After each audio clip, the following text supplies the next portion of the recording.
Le chocolat va-t-il devenir un produit de luxe? Hier, à la Bourse de Londres, la tonne de cacao a atteint les 5000 livres sterling, presque 5900 euros, un record dû aux mauvaises récoltes en Côte d'Ivoire et Ghana, plus 150% d'augmentation en un an.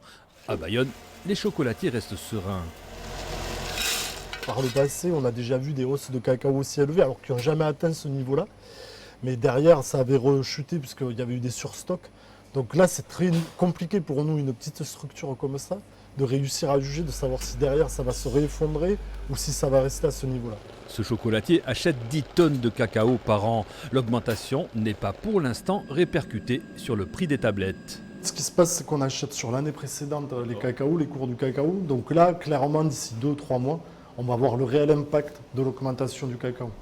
À l'atelier du chocolat, on prépare les commandes de Pâques. Selon les artisans bayonnais, cette hausse des prix impactera surtout les chocolatiers industriels qui achètent en masse en Afrique de l'Ouest. Quand vous avez par exemple un petit peu de Mexique, de Venezuela, on le voit sur Madagascar, on le voit sur le Vietnam, vous voyez que là il y a une autre philosophie, ce n'est pas le volume qui compte mais la qualité du produit, c'est un petit peu comme on peut le faire avec le raisin pour le vin par exemple.